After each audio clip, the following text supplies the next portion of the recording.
Kenmore City Council is now in session. Would the clerk please take the roll? Councilmember Culver. Present. Councilmember Marshall. Present. Councilmember Sassen. Present. Councilmember Shrubnik. Here. Councilmember Lutzis. Here. Deputy Mayor O'Kane. Here. Mayor Herbig. Here. All present. Next on the agenda is land acknowledgement. We acknowledge that the city of Kenmore is situated on the ancestral lands of the Snohomish, Snoqualmie, Sauksuatl, Duwamish, Stillaguamish, Tulalip, Suquamish, Muckleshoot, and other tribes who are part of the Coast Salish peoples.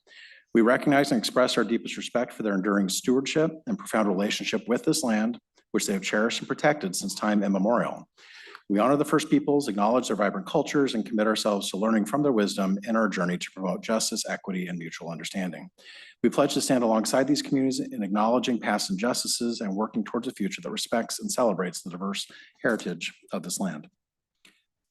Would you all please stand and join me in the flag salute?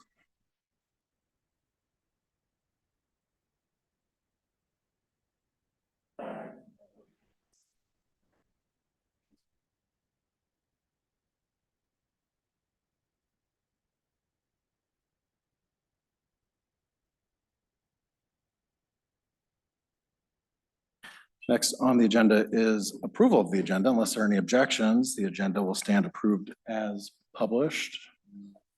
Hearing no objections, the agenda is approved. Next up, we have a proclamation proclaiming Chuck Perry Day in the city of Kenmore. Whereas Kenmore Air was founded in 1946 by three friends reunited following World War II at the former site of a shingle mill on Lake Washington. And whereas Chuck Perry joined Kenmore Air Harbor on March 28th, 2002 as a seasonal pilot and stayed for a 22-year second career. And whereas Chuck Perry held numerous official titles at Kenmore Air Harbor, including company flight instructor, company check pilot, chief pilot, Kenmore Air Seaplanes, and director of operations, Kenmore Air Express. And whereas Chuck Perry accumulated over 12,000 accident-free flight hours on de Havilland beavers and otters throughout the Pacific Northwest and Canada. And whereas Chuck Perry gives his time to educate local first responders in seaplane rescue techniques and considerations, providing this training to fire departments including Tacoma, Kirkland, and Shoreline. And whereas Chuck Perry has served as board member for the Washington Seaplane Pilots Association since 2018. And whereas Chuck Perry held numerous unofficial titles at Kenmore Air Harbor, including Keeper of the Manuals, Electrical Wiring Savant, Resident IT Advisor, and Captain Wet Blanket. And whereas Chuck Perry has been a trusted advisor, mentor, and friend to numerous aspiring and current seaplane pilots.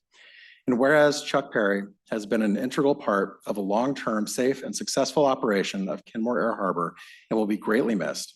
Now, therefore, I, Nigel Herbig, Mayor of the City of Kenmore, on behalf of the City Council, do hereby congratulate and honor Chuck Perry upon his retirement and declares February 23rd, 2024 as Chuck Perry Day here in Kenmore.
Next on the agenda, Mr. City Manager, where is the fun today?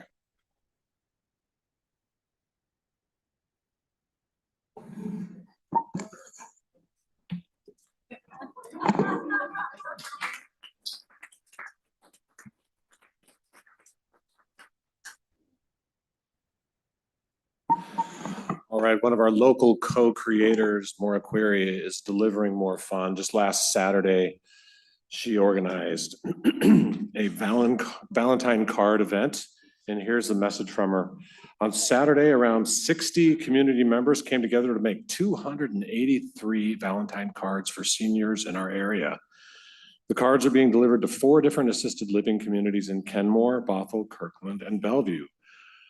As these events continue to grow, they are gaining more and more interest, and the event was recognized in the Seattle Times. So that's pretty cool. These events are grassroots, and they are getting more and more attended each year. Many people came with supplies to share and donate. Up next will be Trash Pickup Day to celebrate Earth Day later in April. And this is put on by Maura Query and her group known as Thoughtful Citizens. Thank you, Mr. City Manager. And the pictures from the Seattle Times are pretty great too, I have to say. Next on the agenda is public comment. We want to welcome everyone to the council's meeting. Please address your comments to the mayor and the council. You'll have 3 minutes to speak. If there are more than 20 speakers, time will be reduced to 2 minutes per speaker. The clerk will call your name when it's your turn. The presiding officer may choose to alternate between in-person and online comments. Please state your name and city of residence and keep within the allotted time. To make every person feel welcome and safe here, please refrain from booing, clapping, heckling, yelling, or other interruptions. The meeting is recorded for transparency. Thank you for being here and for sharing your input respectfully. Madam Clerk. Thank you, Mayor. We have 7 guests waiting to speak on site. Tracy Benishinsky, Patrick O'Brien, Kevin Hogan, Carl Michaelman, Shauna R., Jeff Chisholm, and Aaron McDonald. Ms. Benishinsky, give us 1 moment to get the timer. Okay.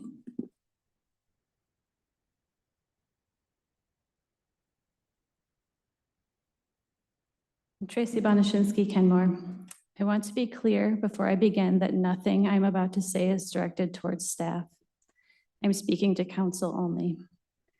We are less than a month from the council vote that put the final nail in the coffin for Plymouth affordable housing in Kenmore, and I can't stop thinking about our neighbors who could have benefited from the stable homes Plymouth would have provided them. Affordable housing and homelessness are twin crises in our region, and they are not just a Seattle problem. Many in North King County live paycheck to paycheck and do not have sufficient funds to weather a temporary financial setback. On average, half of renters in North King County spend more than 30% of their income on housing, leaving less money for other basic needs like transportation and food. Last year, Lake City Partners North County Outreach Program served over 550 individuals in North King County, including in Kenmore. 142 students in the North Shore School District have been identified as experiencing homelessness this academic year. A low-end estimate puts 41 of those homeless students living in Kenmore. Housing precarity and homelessness are a reality here. I must admit, I agree with Executive Dow Constantine's and Representative Strawn Peterson's recent public statements quoted in the Seattle Times. Kenmore City Council failed to provide leadership in local affordable housing decisions when you voted to deny the development agreement for the Plymouth Affordable Housing Project in our community. There are people dying outside because they don't have permanent stable shelter. There are people in our community one missed rent payment from being out on the street. There are people in our community surfing from couch to couch with friends or family because they do not have their own permanent sheltered place to sleep. 100 or more of those at-risk individuals could have had a home in Kenmore as early as next year, and now they won't. My tangible ask is that you rededicate yourself to achieving the goals laid out in your top 5 council priorities. They are good ones. I ask that you regroup, examine how this went off the rails so quickly, engage in the repair now required with staff, with housing partners, with electeds higher up, with our community, and work hard at meeting our obligations to provide 1,600 units of affordable housing at 30% AMI or less in Kenmore. I understand that we now have nothing in the pipeline to meet that state mandated requirement, so there's a lot of work ahead of you. You have a hard job, council, and I thank you as always for your service to our community. This concludes my remarks. Thank you, Mr. O'Brien. Pat O'Brien, Kenmore. Thank you to the city council people that attended the meeting today with the concrete folks, the people that want to do the dredging. They basically said, yes, we know it's very hazardous material in the water here. We will bring it up from the bottom, treat it as the hazard material we know it is, and we will bury it in a sealed landfill somewhere. They didn't say where. And no, we're not going to do any testing. What? That is crazy. That's like saying, okay, I'm guilty, but you don't get to look at any of the evidence. I mean, the whole thing is preposterous. Why you'd grant an item that is, call it insignificant, when even the people doing the dredging knows it's surrounded with toxic materials. Why wouldn't we take this opportunity to test? Every time we do something in questionable properties, we should be testing. You know, the old Kenmore camera, known site, never tested. Oh no, we can look the other way. The property we bought, there was a gas station. Oh yeah. The post office, known to have dry cleaning material in the ground. It continues. Do we test it? Do we tell the public how safe or not safe it is? No, we don't. That is absolutely ridiculous. A requirement before they put one thing in that water and stir up the sediment that has been circulated around by these barges is testing. Arsenic, PCBs, dioxins, lead, all are known to be in there. We need to mandate testing. Crazy. The other thing is, these guys are the ones bringing the aggregate in for the asphalt plant. And I hate that asphalt plant with a passion. Every day they prove more and more what disregard they have for the lungs and the people who live in Kenmore. And they want to dredge to help them bring in more aggregate so they can more cheaply make asphalt and concrete. Well, I'm fine with the concrete, but I'll be damned if that asphalt is going to get one lick of help. And I would say we need to have the whole navigation channel tested. And then I'll leave you with, I think that you need to look into this low income housing, but there's certain things that as a non-socialist country we got to do. And one of them is, why don't we have people vote on how much city money goes towards projects? It'll take the burden off of you guys, because it also adds to our property taxes, which is very relevant why a lot of people are homeless. The last thing is the maintenance facility still needs to be investigated, why we're spending 32 million when 5 million or less would have done the job. Thank you. Kevin Hogan, followed by Carl Michaelman.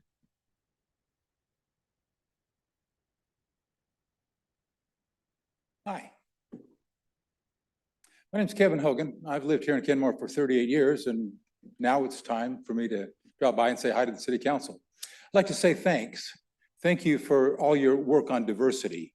I know that you've put a lot of emphasis on that. It shows, and it's appropriate.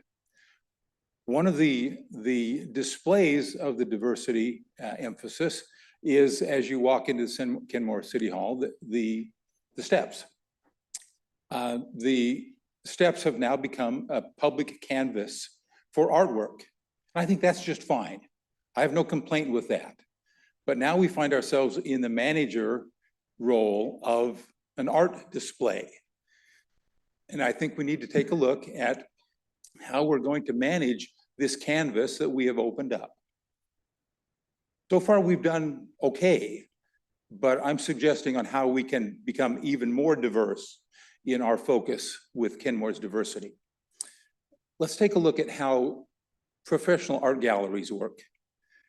They have permanent displays and they have temporary displays. US Constitution, Declaration of Independence, they're always going to be there. They've been there forever. Other art displays will be there for quite a while, long enough for everyone to enjoy them, and then they'll be replaced by other appropriate displays. My suggestion is that we have a display that is appropriately celebrating part of our community,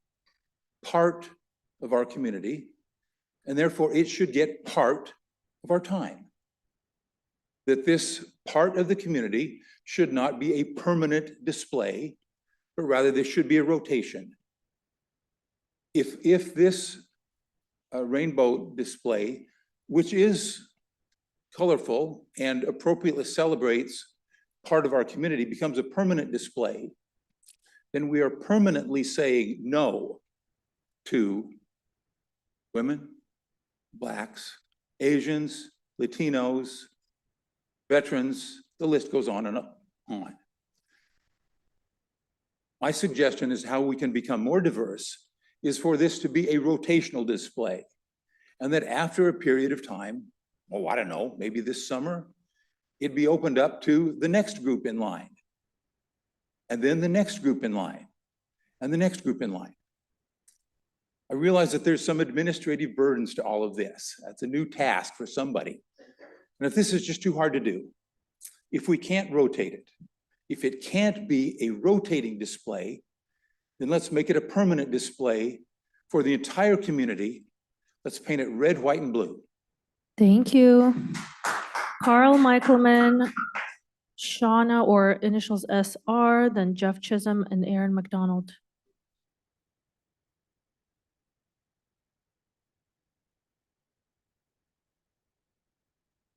Hi, Council. Carl Michaelman.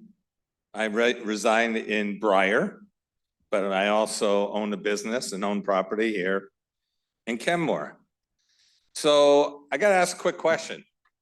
What's this word called democracy?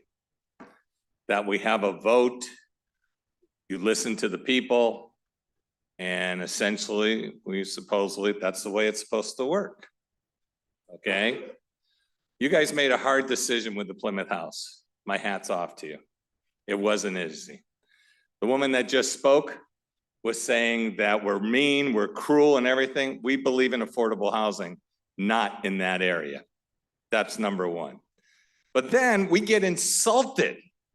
We get insulted by Dow Constantine saying that our city council, you know, you guys didn't do the job, you're irresponsible. That means we're all irresponsible because we voted you in. And for that guy, I called him. I wonder why he didn't call me back. Okay? But we were all insulted. And to sit back and let him tell you that, you should be ashamed of yourself. You should be standing up, getting into the article and tell them how it was and what are the facts. Now, back to democracy. We have new council people. All right, well, Mr. Culver, last time I heard you went down for the Kenmore bill, and you said, I'm with the city council, but I'm talking for myself. Yeah, wrong. You won by 70 votes. You need to listen to the people. You don't tell them that you're part of the council. You want to go to them and say, my name is John Culvert, and guess what? I disagree with this. But you don't go ahead and go, my name's John Culvert, and I am a city councilman. What are you doing? What are you thinking? For some reason, you can't follow rules. I think you have like, what, 17 road infractions? You can't even listen to what the people are saying. You're in it for yourself. If you were in it for the city of Kenmore, you would have never mentioned that you were a city councilman. And I got to share with you, that behavior is not acceptable, and this council should be doing something to say that. Remember, folks, we want to work together. Democracy, it's what hard people have decided. You made a hard decision. My hat's off to you at that. But do not let these people at King County and everything else insult us. Thank you. Initials SR or SK, Shauna or Shuna. Okay, moving on. Oh, that was you. Go on.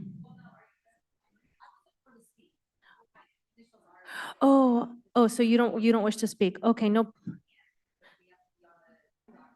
If you wish to speak, you do need to approach the podium because we want to capture that for the record. Oh, yes, you do need to sign in, and you did that. Okay, my name is Sheena Monroe. Sorry. I have only lived in Kenmore for a year and I probably cannot explain everything. I wasn't planning on speaking when I came here. I can speak on her for being in the homeless situation. I do artificial intelligence ethics. I have argued Supreme Court things for Twitter and deleting information from government organizations, along with Facebook being the same thing. So a lot of the things I argue are humanitarian, but they are globally humanitarian. So the next meeting, I will elaborate on that, but also as water. I'm from Southern California. I have argued taking out pipelines and replacing them with water to prevent the Midwest from flooding. I am currently just became unhomeless because of the fact that I have trace and gang stalking and a whole bunch of other things. Now, Kenmore Police Department has been amazing. There's not a lot of resources that is here for communication. I am working with attorney generals, FBI, different things like that. But when it comes to the actual direct threats and IPs being taken over and the artificial things that are not guarded, there's a lot of things that need to be addressed when it comes to having an opportunity. If we are to put housing in for a situation like that, there does need to be an increase in other things in this community, including access to different things that originate for a lot of people's homelessness. I used to establish identities after false domestic violence and different things like that. A lot of people can't get housing if they don't have any kind of documentation. So the reason I became homeless was was a false domestic violence claim against an organization, but I worked 7 days a night and stayed in a hotel to be able to afford that hotel in this area. Now I have a 9-year-old child. Kenmore is an amazing neighborhood that I can actually go do different things and be able to keep him safe there.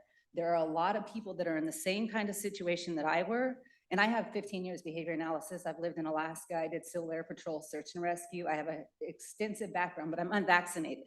So being unvaccinated, I haven't been able to work in my field or do anything. So there's a lot of people that aren't in that spectrum that people assume that are single or don't have their children, are trying to get their children. Now, funding's a whole different story. I get it. Like I said, I wasn't prepared to talk or anything else like that, but and I will comment on that situation too, with social media and people being able to freely express their freedom of speech, being able, just because you're under a board of directors, if you identified yourself as your own person, no offense, then he did what he should have done. He said that he was not speaking for the city council. He was speaking on his own behalf, if I'm correct. I didn't get the thing.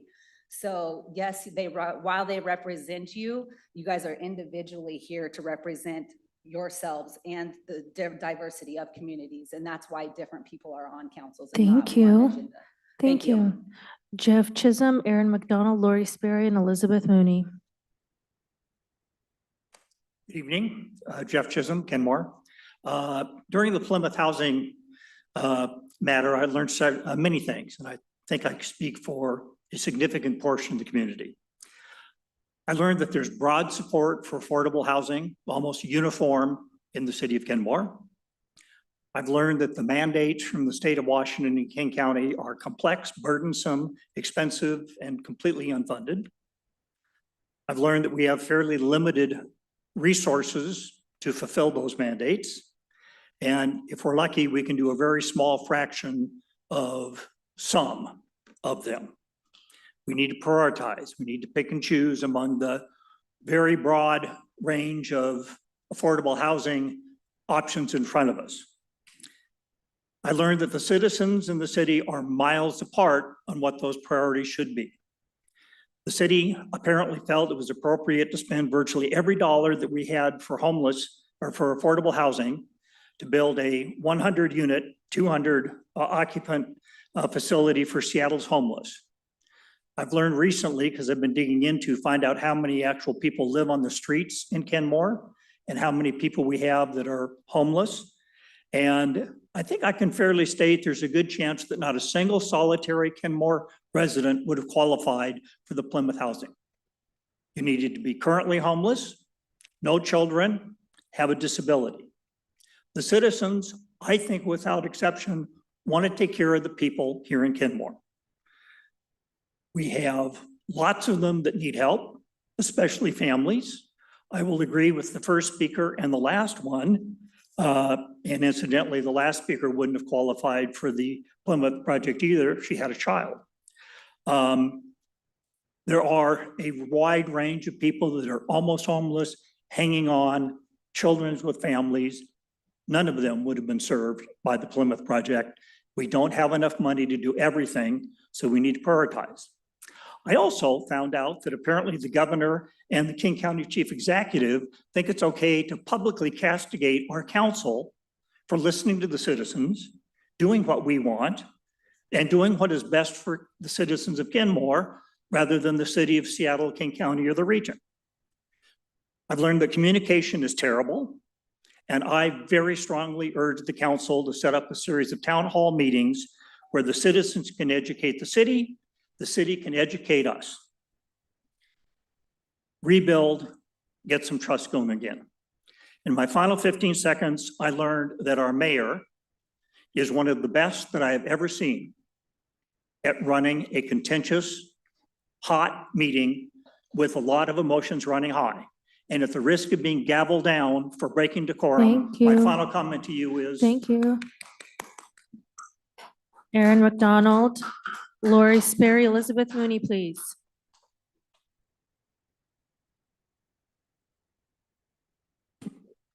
Aaron McDonald, Kenmore citizen. It appears that the council could be discussing the potential creation of an affordable housing task force or similar. This is good news for two reasons. The first is that such an advisory group will most assuredly be composed of Kenmore citizens who so democratically voice their legitimate concerns about the features designed into the doomed Plymouth housing proposal, specifically location, density, and low or no barrier. Given the impact of any plan upon Kenmore businesses, Kenmore business owners should be chosen for the task force, given their personal investment into keeping the business district welcoming, profitable, and attractive to everyone. The second reason is that it would remove all oversight of this issue from the present Planning Commission. Why is this a benefit? Simply put, the values of the Planning Commission members do not align with the values of the majority of Kenmore citizens on this issue. 3 of the members of this group expressed their continued support and resolve for low or no barrier 0% AMI people warehouse, where those trying to live without hard drugs would have little realistic chance of overcoming this categorized disability. This position is against that of the community at large, and further indication that the council has appointed individuals to the Planning Commission that reflect their own personal agenda or ideology rather than that of the community they serve. This is evidenced by the most recent individual appointed to the Planning Commission and his extremist views.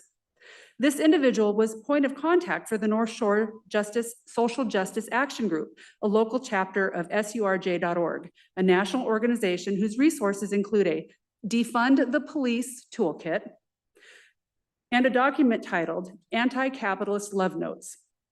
This individual apparently removed any reference to his affiliation with surj.org after he was appointed, but that's okay. Here are the receipts that clearly show the connection. I'll hand them off to the clerk when I'm done so you can review them for yourself. The 3 newest members of the council obviously played no part in the selection process of this individual, but the 4 holdovers did. I therefore question which of the 2 possibilities existed at the time of selection. That is, that the council members were either ignorant of this individual's publicly claimed views or that you endorsed them. I'm not sure which one is worse. Notwithstanding this failure, the council now has the opportunity to demonstrate its affinity and alignment with the values that resonated so strongly during the recent meetings of December and January. We insist that these voices are the ones who are heard, and they're the representative of Kenmore citizens are selected for this important advisory role. We will be watching. Thanks. Ms. Sperry?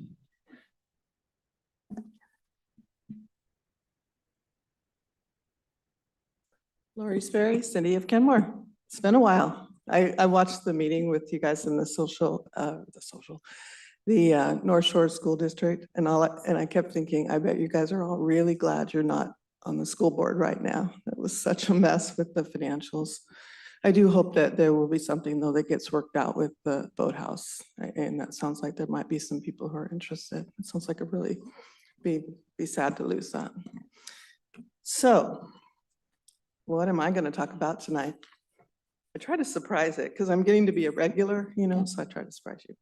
Actually, I'm going to talk about the survey, the community survey, and I had a couple of things that jumped out at me, so I thought I'd just spend a couple minutes talking about it. So the first question, of course, that was asked of the citizens is right track, wrong track. And I'm sure you're all aware that the wrong track has increased to the highest ever. And I was kind of surprised by that because the right track is at 69 and the wrong track is at 25. And the shift was from the undecideds. And so that'll be interesting to see what happens with your next one. The next one was the open-ended questions where they were categorized, and your top ones were affordable housing and cost of living. And I did add cost of living. It said living in the presentation, but all the other ones said cost of living. And so my main point is that when you talk about affordable housing as a council member, it means one thing. It means usually a taxpayer subsidized housing project. When you ask a citizen about it, affordable housing means something that I personally can afford to live in. And I think that's really an important decision because people aren't asking for more projects. They're asking for being able to stay in their homes, being able to not taxed out of their homes. And then also, and even if you don't own a home, which obviously, not everyone does, any property tax or any fees or anything that increases rent, and then cost of living, I think we all understand that that's a big deal. And then the last part I thought was kind of interesting. I did have kind of a bragging point, but I guess I won't do that. But I do like the new question, the job the city does maintaining its roads, parks, and infrastructure. And you guys got a really good score, 72. That's really good. So it'll be fun to see how that works. And the last part that I thought was interesting was the ranked order of the different priorities. And I strongly recommend considering this because this is a representative sample when you're doing your retreat, I believe in the spring, I think you're going to do it now, where you're doing the goals. Because in the past, I've kind of had some experience with that, like 12 years worth.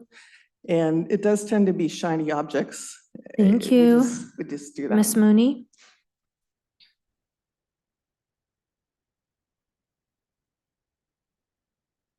Hi, council, staff. Elizabeth Mooney, resident of Kenmore, and that's since 1995. I'm here to talk about the environment, primarily the shoreline, and the meeting that Glacier Northwest, the concrete company down there next to all the big stacks. Glacier Northwest has also been known as Cal Portland. They make a lot of cement, and they hosted a voluntary meeting. So I want to thank John Culver, he was there, and our staff was there. Samantha and Riley, I hope I'm not forgetting of it. What I'm here to do is to open up this, you've just been through Plymouth, you've been through Missing Middle. I am hoping that we can get as many people that came to the Missing Middle meetings, that came to the Plymouth meetings, and that you can help get them here for a meeting that we as a community put together. Maybe the nonprofit will rent the space for free 1 month, because that's what we're allowed to do. And maybe PERG, which I'm part of, People for Environmentally Responsible Kenmore, could do that. But the main point is that we need to get a lot of people understanding that despite the city, which incorporated because they thought that Lake Point was going to turn into the Shangri-La with marinas and condominiums, it's where there were toxics buried. And a lot of people don't know that. And then even subsequent to that project not happening back in 98, we know that there are high levels of dioxins, PCBs, et cetera, that were found out in the lake just past Log Boom Park. And you dredged, the government dredged it for us. And then today, the meeting had to do with Cal Portland, Glacier Northwest, wants to dredge just a little tiny bit to keep bringing in the barges. But I think it's time to have a conversation with the whole community as a democracy, because I think that it might be time to restore our shoreline.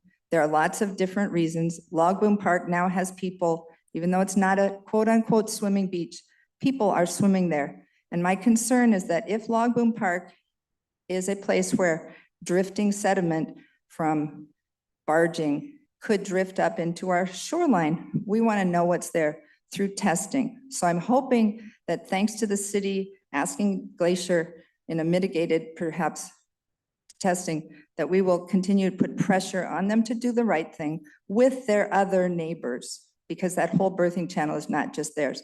And I thank you for being there and having this conversation. Thank you, Ms. begin. Mooney. Mayor Herbig, we have no additional on-site guests and no virtual comments tonight. All right, I want to thank everybody for coming out and giving your public comment. Next on the agenda is the consent agenda. The chair would entertain a motion to approve the consent agenda. So moved. Second. We have a motion and a second. Is there any discussion? Seeing none, all those in favor, say aye. Aye. Aye. Aye. Any opposed? The consent agenda stands approved. Next up, business agenda. First item, Love Where You Live Project Community Survey Number 1 results conducted by EMC Research, presented by City Manager Rob Carr-Lindsay, Communication Specialist Lauren Homiak, and EMC Research Senior Principal Ian Stewart.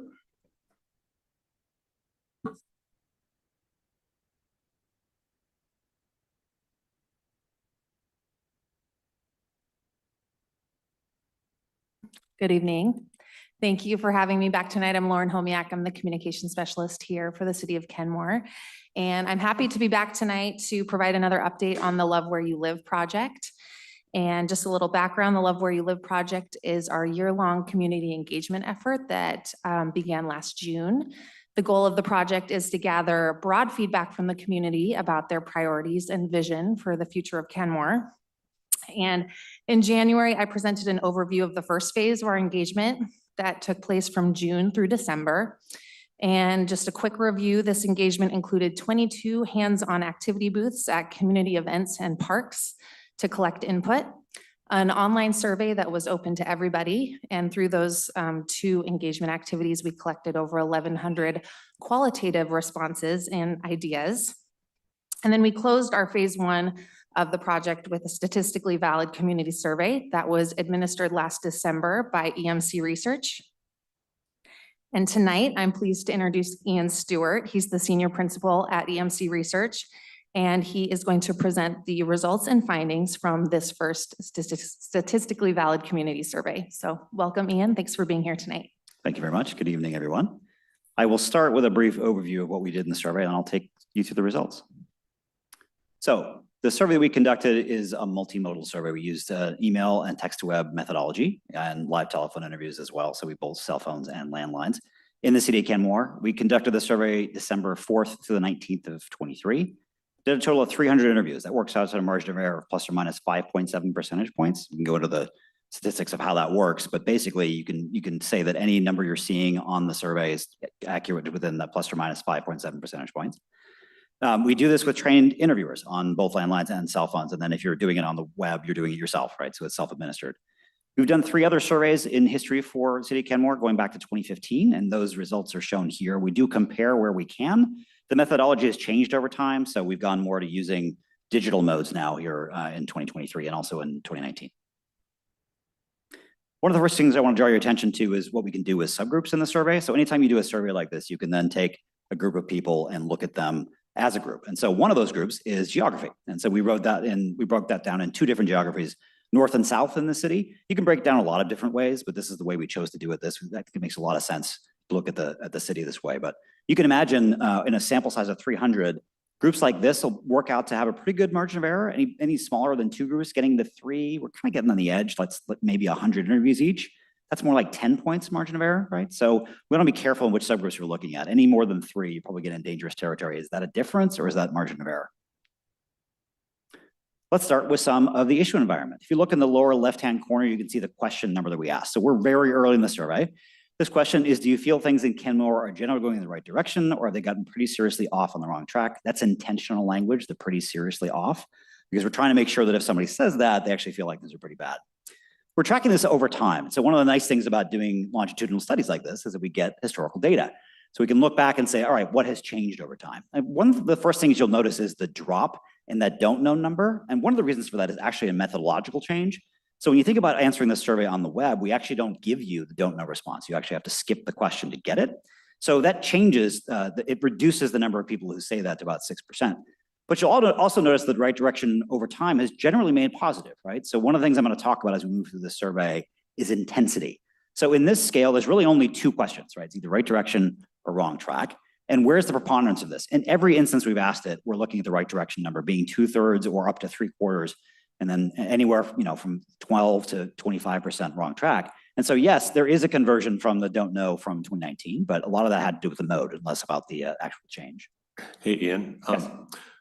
If I remember correctly, the survey was conducted in December, kind of in the first half, middle of December, correct? That's right. And we had a pretty big controversy going on in the city right about that same time. Do you think that could have contributed to any of these responses? Definitely not the right direction, wrong track. If you look at the consistency of this number, right, the fact that the right direction is staying in the 2/3 range pretty much every time we've asked it suggests that that number is not impacted by it. Some of the other ones, I think we see a minor impact, but we'll get into those ratings soon, because I think you're more likely to see that with the city's performance on things as opposed to the general mood of people.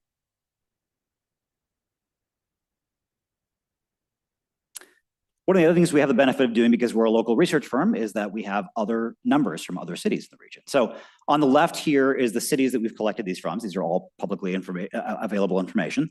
They're also at different times though. So you can see June and way back in Redmond's last time they asked that was back in early 22. So we're comparing the same right direction, wrong track, asked exactly the same way, almost in the exact same spot in every survey we asked people. Our other sort of neighbor cities up here, except for Burien, not quite a neighbor, but definitely, a suburban Puget Sound. The right direction, wrong track number is pretty similar, but when you look at that, you actually performed the best on this rating. If you want to see where things are upside down, you look at Seattle and King County, right? So this is looking at Seattle and King County on its own. This has been like this for a while. We've seen negatives in Seattle. There's a lot to do with homelessness in Seattle that is weighing that down. This gives you a sense of how do we compare. We do this a couple different times in the results here to compare Kenmore to other cities. One of the other questions that we ask, and this is one that you might have seen affected by what was happening in December, quality of life overall. We've kept it the same. So this is on an excellent, good, only fair, or poor rating. So that means, and we're going to see this rating a couple times today. So the excellent and good, the blue and the light blue are the positive ratings, right? So on the good side of the ledger. The only fair and poor, only fair is pejorative, right? We add the only intentionally to ensure we're sort of giving 2 on the positive side, 2 on the negative side. And then the poor being there in the dark red. So this is the first time we really get to see intensity around things, right? So the excellent, and I'm only drawing there's really no difference in these ratings year by year. It stayed almost exactly the same every time we've asked it. But the reason I'm drawing your attention to this is you're going to start to notice the intensity as we go through this. Where is the intensity here? It's all on the excellent side. 23% excellent, 2% poor, right? So if you take the 2 edges of the extremes, the excellent is, 20 times what the negative is, right? Does that make sense? So watch out for that as we move through the rest of the survey. So this is that most important problem question. This is an open-ended question. The text is in the bottom there. What is the most important issue the Kenmore City Council needs to do something about, right? So this is intentionally asked this way. We've asked it about what the actions you could take. We also have longitudinal data here. And the first thing that should jump out to you is traffic congestion. Look at 2015, pre-COVID times, right? We were all about traffic congestion. In fact, this was a regional concern. If you look around Puget Sound, traffic and traffic congestion were big problems before the pandemic. And then the pandemic, even before that, it started to drop off in 2019 at 24%, but now in 2023, 8%, right? Massive sea change in how people are thinking about what the most important problem is that they're facing. And in fact, when you look at the scale now, the concentration of any one thing is lessened quite a bit. Where's the any one thing now? Affordable housing and affordable living, about 17 points. More businesses and restaurants comes in second at 12%. Now you could add up little categories here if you wanted to that might put together for you. So you're free to do that. And in fact, we actually have the entire verbatim responses here. Sometimes people give us a paragraph, they give us a sentence, they give us a word. We put them back into these categories that we generally find cities find helpful. But there's a grouping of a bunch of these, right? Anytime we see it open-ended, we say 10% is about a significant response. There's a bunch of them that are right around 10%. Traffic congestion, tax policies and fiscal responsibility, infrastructure, Crime and public safety. Now, one thing you don't notice in here, given that this was at the time that you were talking about the issue of Plymouth, right? You don't see that pop up on this list. You may see affordable housing for sure, but you don't see that specific issue coming up here mentioned at the time. So taking a quick look around the Puget Sound, what are other people thinking about in other cities? So there's Kenmore's numbers. The top three is really what we picked here just to give you a sense of it.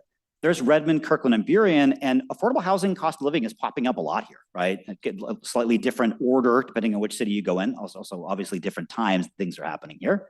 But you can see overdevelopment growth is actually a bigger concern in some other cities. You can see it's number 2 in Redmond, where there's 2 issues that are at 25% each, right? So in terms of intensity, there's more congregation around those 2 issues there. And in Burien, look at homelessness in Burien. We have a long conversation in Burien about homelessness, right? That's reaching more Seattle levels of concern about homelessness, followed by crime and safety. So very different levels of what people are worried about. Really gives you a sense of how different is Kenmore from the other communities in the greater Puget Sound. Okay, moving into another set of questions here. We're looking at perceptions of local government. So we'll start with a comparison rating. So we're looking at the excellent and good combination. So the 2 most positive on the scale, looking across of these 3 cities, neighboring cities, really, when you think about it. Overall, it's 64% in Kenmore, 65% in Redmond, and 64% in Kirkland. Virtually identical in terms of overall performance of excellent and good combined together, using tax dollars responsibly. This is a really challenging question. And by that, I mean, we're asking people to really think about what their city spends money on. A lot of them don't even really know what their city spends money on. There's really more of a perception, right? Sort of an impression of what they think. So these are all dropping below a majority, getting to 45%-ish, but really similar ratings across the board.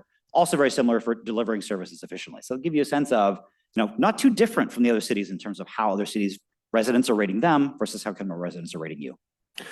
Ian, so the using taxpayers responsibly versus the delivering services efficiently, it seems like there's a disconnect there. Can you elaborate on that if you can? Yeah, I think actually the next slide is probably where we should do that, because when you look at these 2, this is tracking the same questions over time. Once again, the scale is excellent all the way down to poor.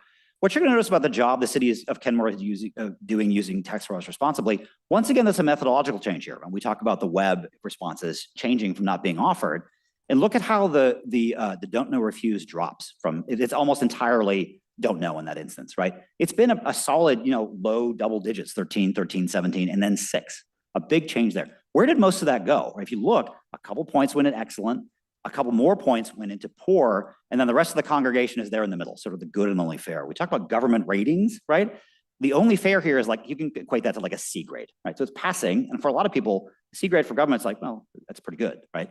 So you can look at it that way, or you can look at it the other way and say, where's the preponderance of these? It's actually the good and the only fair in both of these instances for the job the city is doing overall and the job the city is using tax dollars responsibly. Take those 2 middle ratings of good and only fair, you get a big majority in every instance, right? So what this really saying to people is it's just a matter of where you shift it. And the first one, the job the city does overall, we should have started there. 64% total positive, 32% negative, right? But then the next rating, the job the city is doing using tax dollars responsibly. Now we're getting into impressions of like, I think they're spending it on this, maybe on that, right? It gets a little fuzzier, so the rating tends to drop a bit. That's why I call it the most challenging rating here, because it really is a hard bar to pass to get a positive rating here. But it's still almost positive, like 45 negative, 45 positive, 50% negative. So it's kind of balanced there on the 2 measures. There's a couple more we looked at over time. So the job the city of Kenmore does delivering services efficiently. This has already all stayed pretty consistent, although a slight increase in the positive, right? Look at the ratings there. You can see total positive 70, total negative 26. So the net positive now, how big is the total positive or the total negative? 44 points. That is a change from 2019, right? A 12-point increase in the positive of what's happening there, right? A total shift in the increase in the positive, the decrease in the negative.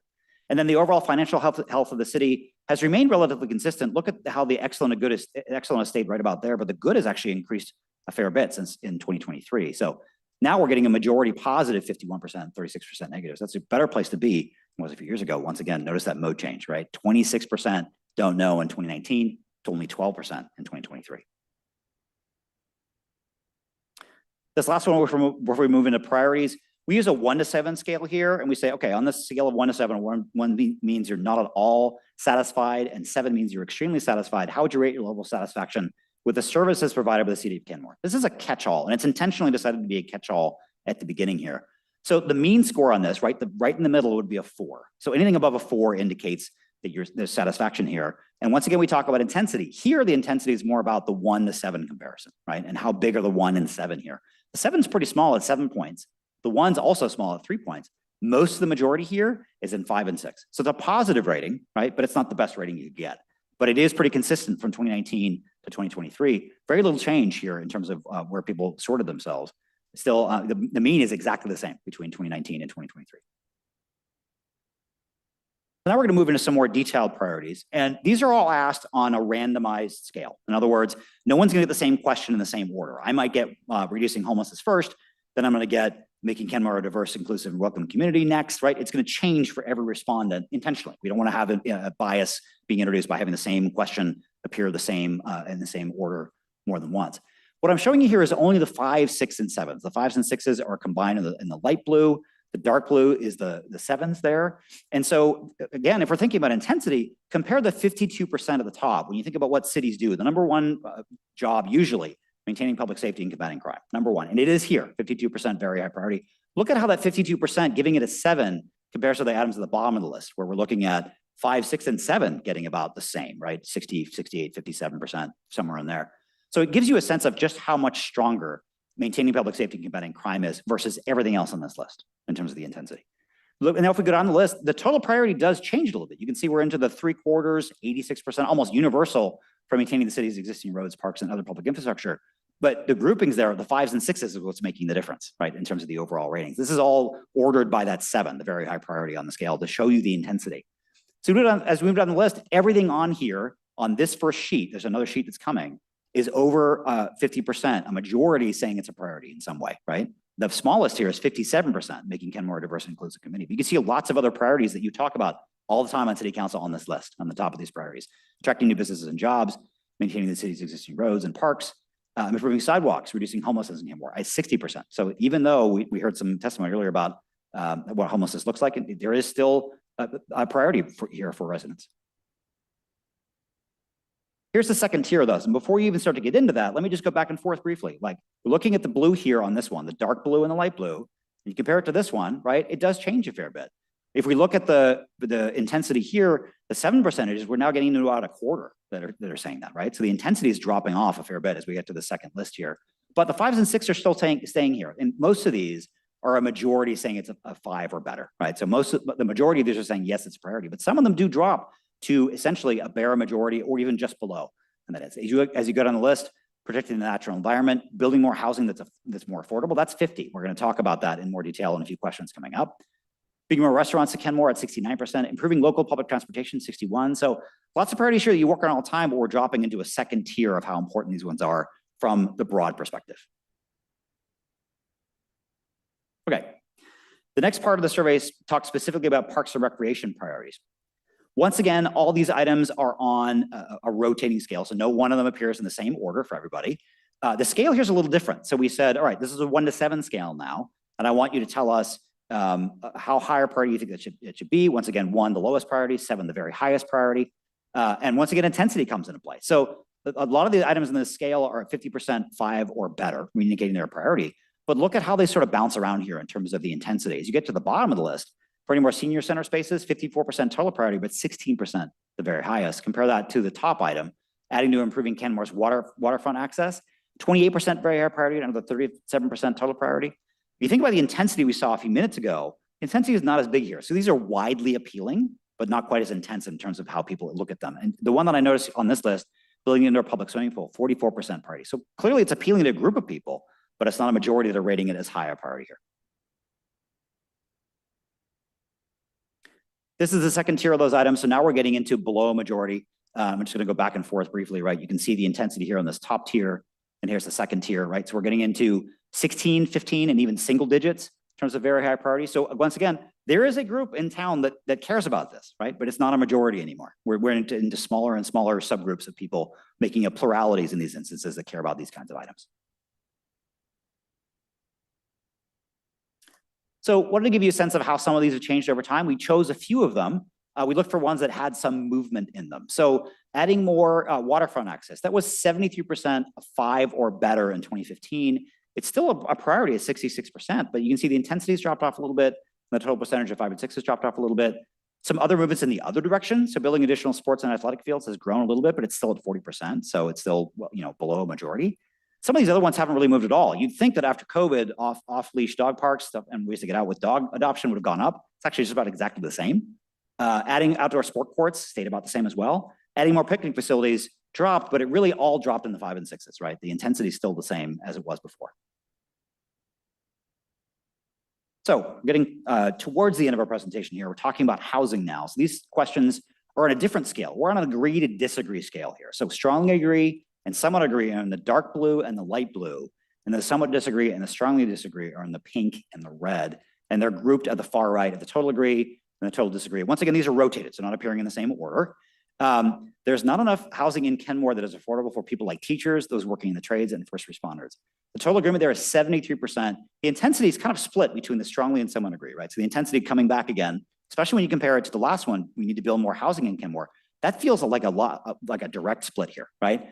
19% of the strongly agree, 34% the somewhat agree. So the intensity here is much more on, much more in sort of the middle, right? There is very little intensity on this one compared to the other ones. And then in the middle there, we should protect the forests, farms, and wild spaces in our region's rural areas by encouraging more compact development in Kenmore to prevent regional sprawl. 72%, almost the exact same agreement and disagree split as the first item there. So I think the second one, we spent a little bit more time on this in the following question to try to tease out what's happening here with housing in Kenmore. How can we talk about this?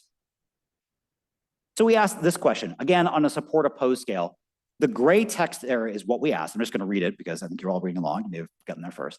Kenmore needs to grow its population because tens of thousands of people are coming to Puget Sound, and we are required to make room for Kenmore's share of the region's growth. But we do have choices in how we grow. Currently, there are two main types of housing allowed in Kenmore, single-family homes and apartment buildings. Some people have suggested that to accommodate growth, we should allow more duplexes and triplexes in Kenmore single-family neighborhoods. Do you support or oppose changing regulations to allow for more duplexes and triplexes in Kenmore's neighborhoods? Then we asked that support oppose here. So what you'll notice is you've been paying attention to intensity here a lot, right? So the strongly support and oppose are virtually identical, a quarter in each instance, roughly, that are saying I oppose it or I support it. So there's intensity there and it's matching each other. The rest of the people that are sort of saying somewhat are on the support side, 33% saying that. So it gets to a total of 59%, roughly, we're rounding here, right? So there's decimal points that are happening here. 59% support and 39% oppose. So it's, it's basically like 60-40 when you ask it this way. And this, again, think about that specific way that we ask this question. Obviously, we could ask questions lots of different ways, but this has intentional language in there to ask about this specific item and would you be willing to change the regulations to support it? And the answer is yes, by 40% margin. We asked a couple more questions about the same topic here. So we have two ways that we ask it. Some people say that our neighborhoods should have a range of housing options, and we need more housing choices in Kenmore besides just single-family homes and apartments. They say allowing additional types of housing like duplexes and triplexes would give people who can't afford or don't need a full single-family home more options than just apartments. This would create more attainable housing for more people at different points in their lives. Given what you've heard, you support or oppose changing regulations to allow more duplexes and triplexes in Kenmore's neighborhoods. What you're seeing on the left was the one I just showed you, right? The 60-40 split, 59-39. And then here, after we provide a little more information, the strongly support or oppose don't really change. They drop a couple points, but they're basically just as even with each other, 26 and 24, right? They haven't moved. What's moved a little bit is the support's gone up just a little bit, right? We've gone to 62-37, not a dramatic change here. So, but these two taken together gives you a really strong sense of, if we have this conversation in Kenmore, where is it likely, not guaranteed, where is it likely to land for the majority of people? Doesn't mean that who's going to show up here to city council meetings and talk to you isn't representing one of the audiences, right? But gives you a sense of what the majority outside of this room will probably never come and tell you what they think about this issue. A couple more questions, and I will take your questions about what we covered today. So we asked a question here about school zone photo enforcement. On another topic, Kenmore has recently begun using photo enforcement to ticket drivers who speed in 2 of the city's 5 school zones, Arrowhead Elementary and Kenmore Elementary. Since adding these enforcement cameras, average speeds have gone down, increasing safety for pedestrians and other road users. Do you approve or disapprove of the city's use of enforcement of driving speeds in school zones? Once again, we have strongly approve and strongly oppose, right? There's a little bit more balance here on the strongly approve here, 32%. So there's more intensity definitely on that side because it almost totals the disapprove at 40, right? A little behind, but 32-40. The other 27% there at approve. We still get to about the same 60-40 here, but it's different 60-40, right? Because there's more intensity on the strong side than there was in the ones we just looked at. We then followed up with another question on the use of the revenue. Currently, the revenue from photo enforcement of school zone speed limits is used for traffic safety and road paving and preservation. Do you approve or disapprove of allowing some of this revenue to be used to help pay for police service as well? Pretty strong, resounding approve on this one, 42% strongly, right? So that outweighs the disapprove by a lot. So the opposed here is 17% strongly and 8% somewhat. Gives you a sense of, now you can see how when we use survey research, we're sort of teasing out these questions with people and simulating the kind of conversation you're likely to have here. Where's it going to end up with the broad majority of people, right? Necessarily who shows up in this room, but the broad majority of people. All right, so to recap, and I'll be happy to take your questions. First finding, Kenmore residents are really optimistic about the direction of the city and rate city government positively. For the most part, there were some items that we saw that rated kind of middling or negative. Maintaining public safety infrastructure and bringing more businesses to Kenmore are the top priorities. We saw that in the open ends. We also saw it in the priorities that we talked about. When it comes to parks and rec, waterfront access, restoring habitat and nature paths and trails are the top priorities. We saw that when we did the parks and rec rating scale. Affordable housing is clearly a top of mind issue and residents are open to the missing middle housing, but there's less consensus around the need to build it here in Kenmore. A majority support photo enforcement of school zone speed limits, as well as expanding the use of revenue from photo enforcement to include police services. Finally, just to leave you with, as you're thinking about your questions, these are demographics we talked to, gives you a sense of, we really are trying to do the voter demographics of Kenmore, so that's what you're seeing represented here. And that is obviously a subset of everybody, but it still represents a large proportion of the population. So happy to take questions, go back to any of the slides that we talked about. Questions? Councilmember Culver. Yeah, this is great. I'm glad we commissioned this and this is super helpful. I spent a little time digging into this and I learned some things tonight going through with you. So thank you so much. First, I just wanted to call attention to, as you pointed out, reducing homelessness in Kenmore actually outperformed building more housing that's more affordable. Building more housing that's more affordable got 50, reducing homelessness got 60. Interesting. That's more a remark, I guess, than a question. I did also have a question though. Separately on the waterfront access, such as areas for boating and paddling. That scored pretty high. And part of me was a little surprised by that because we do have quite a few amenities dealing with boating and paddling. I wondered if you thought maybe having that phrase up front, waterfront access, might kind of get people excited about the idea of walking to the waterfront or like having a dock or something like that. Like, do you think there might have been some confusion around that? It seemed like something of an overperformer. I'm just curious for your reaction on it. Yeah, it's hard to know when you look at I'm looking at the text right now, adding to and improving Kenmore's waterfront access. It's so open-ended. I don't know if people would really know what we meant by that. Is it walking? Is it parks? So I don't think you can draw that conclusion. I think the other thing to keep in mind is when you look at those top three there, that one, restoring fish and wildlife habitat and providing more nature paths and trails, they're all pretty similar in terms of overall appetite. So, 60%-ish for all three of those. The intensity is about the same. So, but I can't make that leap of like, what are they thinking about what we mean? That's one of the challenges here is we only get a limited amount of time, right? So we have to choose how we're going to describe it, and that's how we chose. So you could assume that, but I don't know. Cool. That's all I got. Thank you so much. Councilmember Shrevenick. Yeah, this was great. The work you did, the way you phrased it, the methodology, I think it's very strong. Thank you. And nice, clear presentation as well. I actually similar places where I was hooked. I thought it was interesting on the adding to and improving Kenmore's waterfront access that it went slightly down since I think it was 2019, but that actually didn't surprise me because we have just added and improved them a lot with our big bond measure that we just completed last year. So I would expect that to soften. I'm actually kind of surprised that it's still as high as it is, which makes me curious what more, what more do we want? It's kind of interesting. The question that I did have is around the representativeness of the sample, and just compared to and this was just a point of clarification, this was registered voters. Yeah. And do we know if among registered voters we are representative on this with respect to age, ethnicity, education? I mean, do we have a sense of that? All of that. We have good information on age, on where they live, and on turnout. So we know that it does represent that population. And generally, you think about concentric circles, there's everybody who lives here. and then there's registered Oh, voters. yeah, no, I understand. Yeah. So, but in Yeah. terms of like representativeness, like usually it's about 80%, 75-80% of the whole population is represented in that, so. Yeah, yeah, because we are a little off relative to some of those characteristics when you compare it to the all population. But I mean, this was explicitly about registered voters. So I mean, we can't fault you there. Thank you.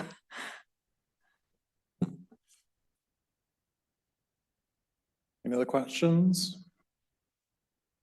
Yeah, Councilmember Sasson. Thank you for this good work. Can you speak a little bit about how phase 2 will be merged or oriented towards what we're seeing tonight, and if there are any differences in your methodology and what we should expect? Absolutely. And we have this slide that I can go over. So just want to make sure there weren't any other questions for Ian, but I can move on to talk about phase 2, which is underway for the Love Where You Live project. So phase 2, which you approved in January, will include 4 community workshops held later this month and early in March. Really happy to report that we have our dates confirmed. We'll be at Kenmore Middle School on Tuesday, the 27th, the Kenmore Community Club on Thursday, the 29th, Saturday, March 9th at the hangar at Town Square, and then Wednesday, March 13th at Morelands Elementary School. And at those events, we're going to kind of dive into the top themes that we heard from in our first phase of engagement, which was community spaces and economic development.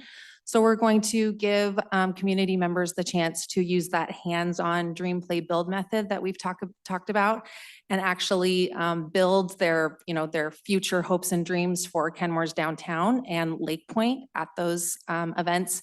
And we will also have kind of informational educational tables around the room. So we'll have, housing and human services table. We'll have information about projects going on in the city. So my hope is that people will provide feedback, but they'll also be able to take something with them and learn something about what's going on in the city. And people are asked to come to as many of those workshops as they want. You can attend one, you can attend all 4. We just want to hear from as many people as possible.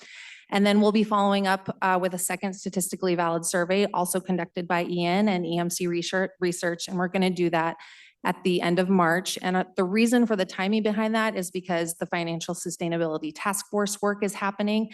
And I want to be able to provide the results of this second survey to the task force as they're making their final recommendations. So that's why we decided on that timeline.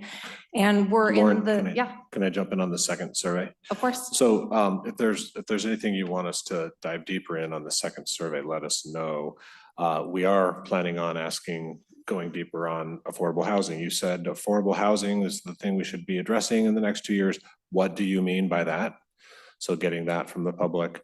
And also expanding on the waterfront. What do you mean by we want more waterfront access? And in particular, what would you like to see at places like Lake Point?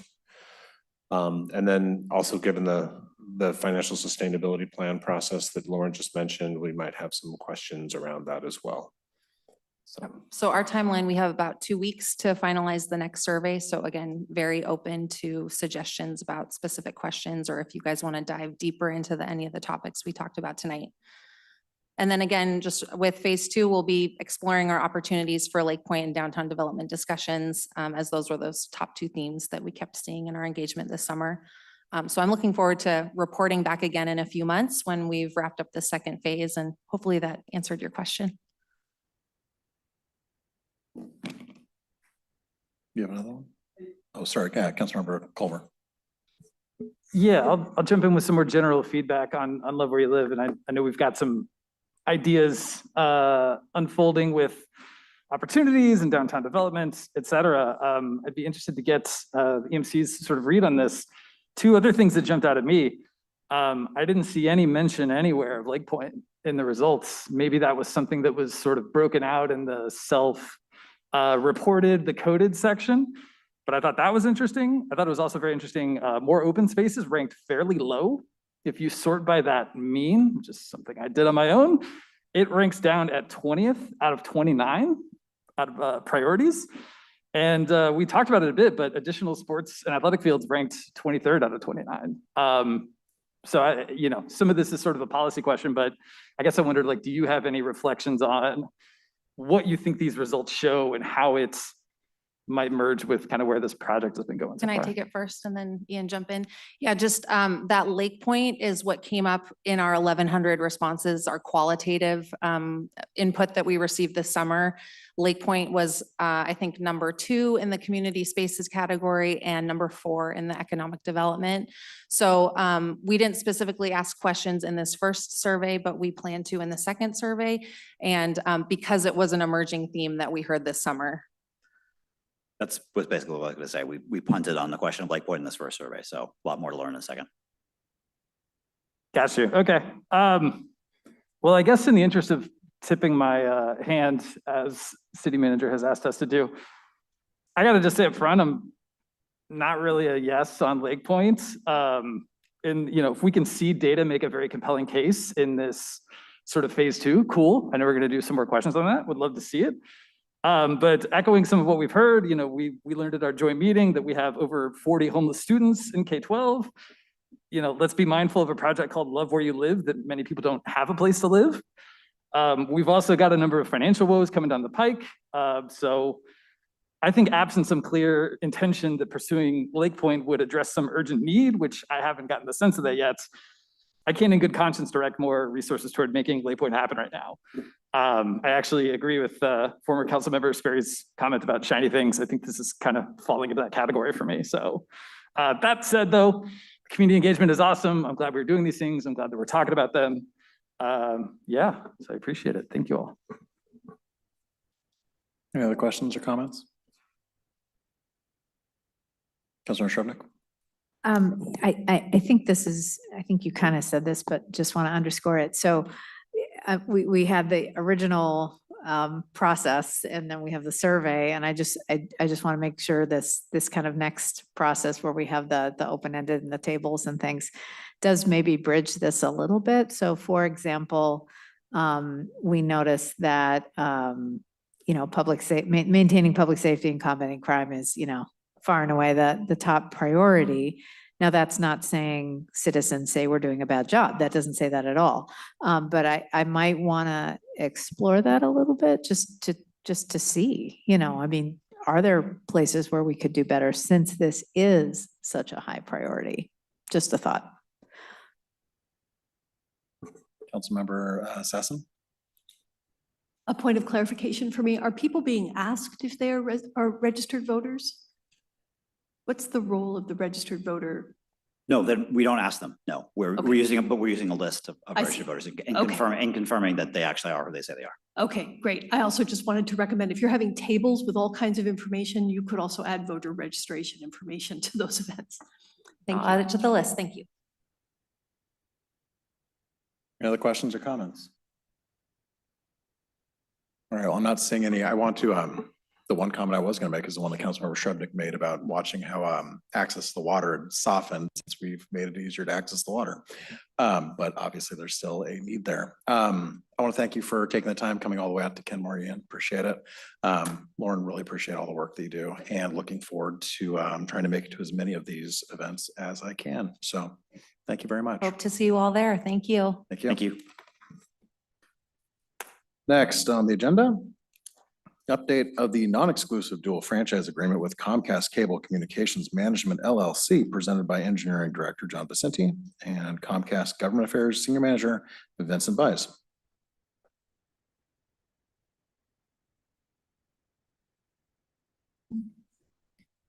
Mr. Bies, can you hear us? I can hear you, yep.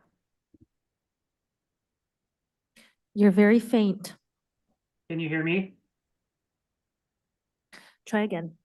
Can you hear me? Yes, we can. Go ahead. Here, we'll try this mic better. Is that better? Oh, perfect. Great, great. Good evening, Council. Tonight, I'm going to be talking about the updated Comcast franchise agreement. With me online is Vincent Bies. He's our representative with Comcast, who will hopefully keep me out of trouble for saying something correct. Franchises aren't my specialty. I will admit that right now. So I'm going to do the best I can to answer your questions and go through this presentation as quickly and painful as possible, because fun one. All right, so the franchise agreement. So why are we amending it? So the franchise agreement, which was approved in 2012, expired in June of 2021. So we need to update it. We also made changes to reflect the changes in our KMC and telecom regulations. Those are the two main reasons why we're bringing the franchise in front of you for renewal, or for renewal. So in a general sense, we did a lot of formatting changes throughout the franchise. We did a lot of clarifying and simplifying the language in a lot of places that didn't really change the original intent of the section or the subsection. What I'm going to present to you today are those things in each section that were more of a significant change that we want you to be aware of.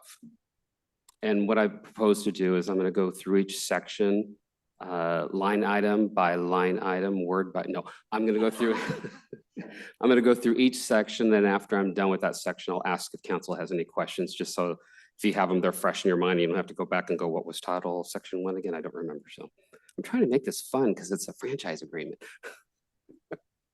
All right, so section 1, we have that as definitions and terms. The things that have changed in there relate to specifically with gross revenue. Within the calculation for gross revenue, we have included convenience fees, administration fees, the lease of the cable system, and other considerations that we may receive as it relate to the general accepted accounting principles. We deleted music service fees. Also within the section of the gross revenues, things that were added that are no longer, that are not being included are added educational and governmental fees and the removed sales of assets and surplus equipment. And then again, under the gross revenues, so we expanded on the franchise fee calculation by adding the bundled services. We added provisions for changes based upon accounting principles. Another change, actually the public rights of way are not part of the gross revenue. It's a separate definition, but we changed that to reflect what KMC Title 12 states. So any questions on the definitions? Questions? Councilor Shrubnik? I just have an overarching question. It's what I sent an email that as you're going through this, is there a way to explain the rationale for the changes, and particularly if we're, deleting fees and things like that? It's just, I just want to make sure I understand. There are some things that I can't explain it, and unfortunately, this process was over 2 years, and it's a little bit difficult to remember every decision that we made, so I may have to rely on Vincent to help me explain some of these things if he remembers or if Don remembers. But in a general sense, a lot of the changes were made to make it either more simple or to reflect current FCC requirements or our own code. Those are a lot of the big changes that resulted in the update of the franchise. So when it comes to, let me go back. When it comes to the gross revenues, I'm gonna, Vincent, you can chime in on that. My understanding is that these were added because this is a standard practice now with other franchise agreements. But if you want to chime in as to why we added convenience fees, ministries, deleted music service fees. A lot of the changes in the fees were just to reflect kind of what we're doing with a lot of the other cities in your area. Like for instance, the PEG fees, the public education and government access fees.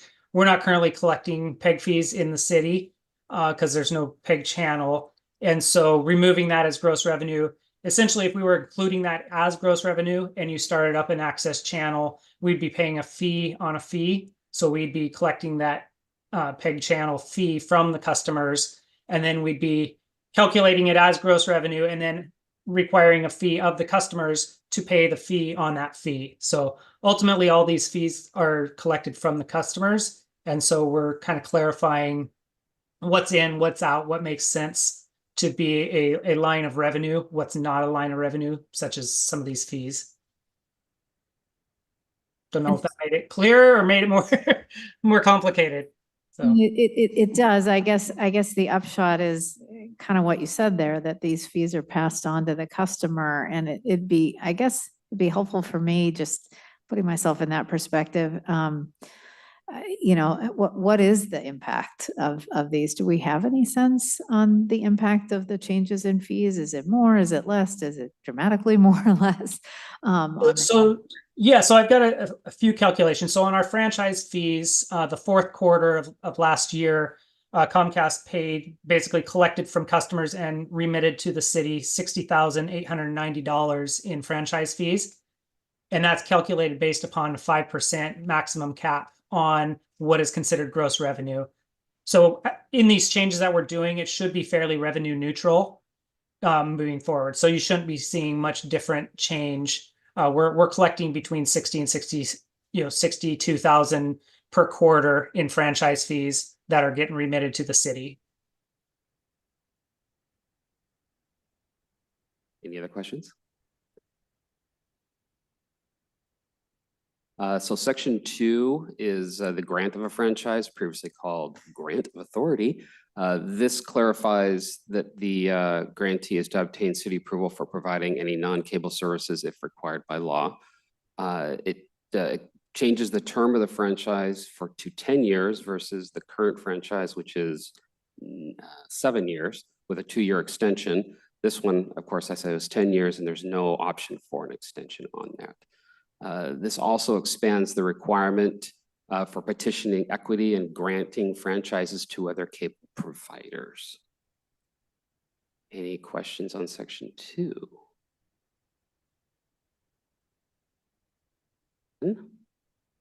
Section 3 is construction and maintenance of the cable system. This requires Comcast to secure an annual maintenance permit with the city. The purpose for that is to be more efficient between both sides in doing maintenance work versus getting an individual permit for every single maintenance operation that occurs. It increases the relocation notice from 30 days to 90. We currently only have to give them 30 days to move, and we've upped that to 90 to be a little bit more realistic with what it takes to relocate. Third-party benefit relocations have been more defined to indicate that these are private developers or property owners or other public agencies. And what that's getting at is that when the city requests a relocation, Comcast covers the cost. When the third party, and when a relocation is a requirement of the third party, Comcast requests to be reimbursed for those costs. This section now prohibits the use of installing new poles without city approval. It adds provisions for untimely relocations and removal, so if things don't get relocated in time, that there are options for the city to get corrective action. It adds right-of-way restoration requirements per our city code, per Title 12. Then it adds requirements for removal of Comcast property in the event that the franchise is terminated. Any questions? Okay. Section 4. This one, we change service availability from 125 to 150 feet of Comcast facility. So if somebody wants to have service and there's service available within 150 feet, Comcast has to provide it. We deleted the section on broad programming categories and the reduction of broad programming categories, mainly because, let's see if I can remember the reason for this. A lot of times if, so really what Comcast does is they base their programming off of what the needs and wants are of the people that are subscribing to the system. And so they make an effort to make sure that they give the people what they want. But also if a program provider cancels, Comcast really can't do much about that. If they say we're not providing this channel anymore, Comcast can't insist that they continue to provide the channel. So the section was removed because it was kind of, really wasn't very useful. It didn't have any strength behind it. And so that's one of the reasons why it was taken out. And then the complementary cable service, that was taken out. That falls with FCC regulations, I believe. And again, it's a voluntary service that Comcast does provide. Really what we're saying is that we're not going to be adding any new complementary services, but we're going to retain the ones that we currently have.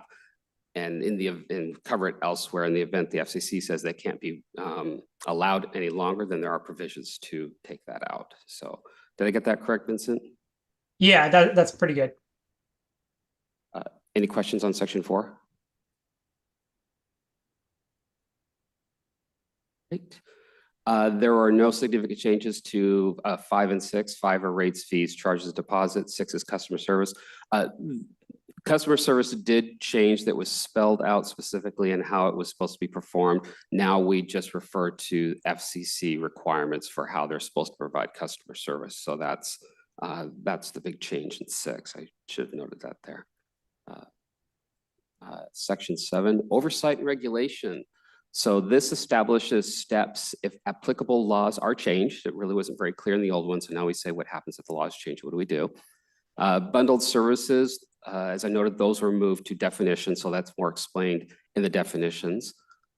We added the requirements and exemptions regarding Public Records Act. So the previous franchise didn't really talk much about PRA. And so we've added the information in there to make sure that we are following all the correct rules and understanding what is required from both parties when it comes to the Public Records Act. And then the annual report excludes records of installation, reconnections, and requests for services, but it also adds information on rates and channel lineup. There's a big switching there of what kind of information should be provided in the annual report. Any questions on 7?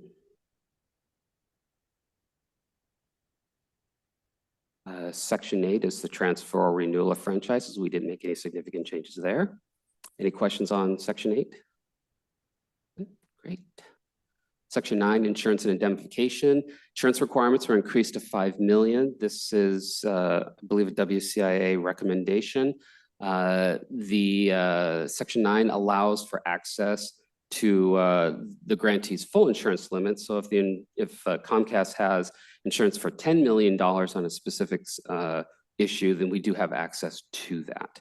This just sets the minimum requirement that they have to have for any particular coverage. The indemnification and hold harmless has been updated to our current city requirements. We added provisions for environmental impacts liability. So if they do any kind of damage to the environment, they're responsible for addressing that cleanup. And then they're required to bond for their work, and that has been increased from $15,000 to $20,000. Any questions on section 9? That's going great. Section 10, system description of system facilities. No changes there. Anybody have any questions on section 10? I'm loving it. Change pros, section 11, education and government access. So to give access to education on governmental channels was changed for 120 days to 180 days. So Comcast now has 180 days to provide those services if the request is made by the city. The notice to collect access channel fees was also changed from 45 days to 90. So we have to give 90 days notice for collecting those fees for folks that want the educational government channel. And then the return connectivity interconnection sections were deleted. So let's see here. Typically, Comcast tries to fully remove public and educational channel language where the city has never opted into it. We haven't opted into it since the City Hall was built. And so we're taking the language out of the contract. Also, especially because there are a lot of other different avenues where the public access can be granted. For example, we YouTube stream our council meetings. And so having the government access channel isn't necessarily necessary if we've got other ways of providing that service to the public. And then there is nothing in the franchise that says that we can't do it if we didn't want to. So it's that option still exists. And then the interconnection, Comcast doesn't offer that anymore for others. There are no small cable companies, so they just don't offer it. So that's why it was taken out. Any questions on 11? All right. Sections 12, 13, and 14, enforcement, liquidated damages, and termination of franchise. We didn't make any real significant changes there. Did anybody have any questions on those sections? Section 15, miscellaneous provisions. Incidental cost recovery from Comcast was deleted. Vincent, if you want to give an explanation as to why that was taken out, I'd appreciate that. I don't recall. You know, your guess is as good as mine. Trying to remember back to our conversations on why that was.